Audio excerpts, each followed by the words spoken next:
Dr. Sharon Mitchell co-founded the Adult Industry Medical Healthcare Foundation, also called AIM. For about 20 years, she was a porn actress and director herself. And after opening her clinic, she saw well over 1,000 porn stars every month for STD testing. So I think it's probably safe to say she knows a thing or two about porn stars. Now, Dr. Mitchell says there are 3 types of women drawn to pornography. Those who are desperate for money, those who are desperate for fame, and those who are addicted to sex. In my opinion, these 3 primary motivations open for us 3 windows into the world of pornography, 3 ugly facts about it. The first type of motivation, someone who is desperate for money, is very common in the industry, and it shatters the illusion that pornography is just a celebration of a woman's free choice. Legal scholar Kathleen McKinnon offers this insight. Quote, "As with all prostitution, the women and children in pornography are, in the main, not there by choice, but because of lack of choices.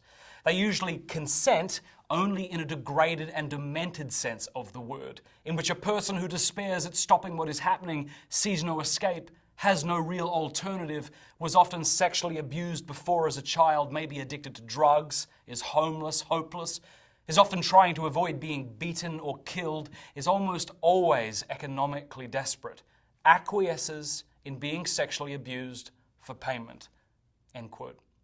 The second type of motivation mentioned by Dr. Mitchell is someone who is desperate for fame. Dr. Mitchell says this is the kind of woman she believes who have the most crucial needs because of why they're addicted to fame. They come to LA thinking porn is going to be a backdoor to Hollywood, only to be almost always profoundly disappointed. Furthermore, the reason they're so drawn to the infamy porn offers them, she says, is because they come from a very bad home life. Some of them are survivors of serious abuse or neglect. Acting out that brokenness, they sell themselves for the camera, hoping it will earn them the attention that they desire. Probably one female porn star who's become more famous than any other today is Jenna Jameson. Reading her own memoir, you can see how driven to fame she was, and in some sense she succeeded. Listen to her own words. She says, quote, "I never take the time to feel the effects of my choices. Maybe it's because I would be ashamed, maybe afraid. I realize I have avoided my pain for as long as I can remember. It's what I've been taught. Be strong, little one. Things can only get better.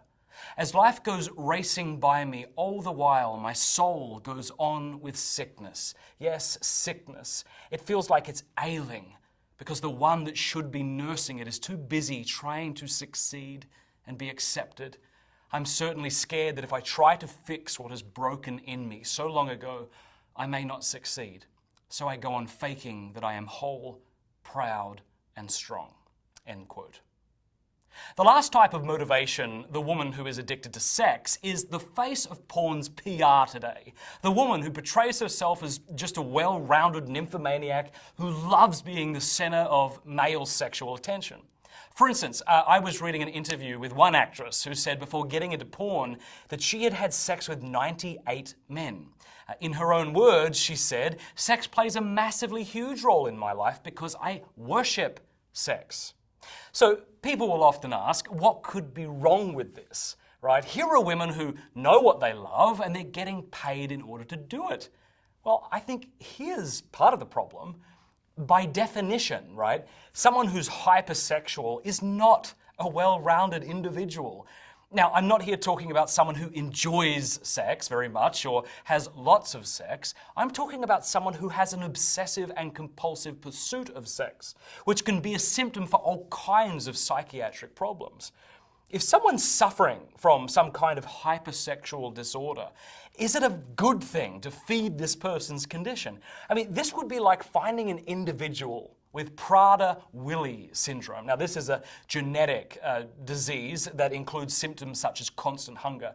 Imagine if you got someone like this and put them in some kind of pie-eating contest and everyone kind of got to laugh at what a freak this guy was or what a freak show, That's not good. This isn't love. So I want to say that no matter the level of consent a woman gives to being exploited, that it's a manly thing to treat a woman who has forgotten her dignity with dignity nonetheless.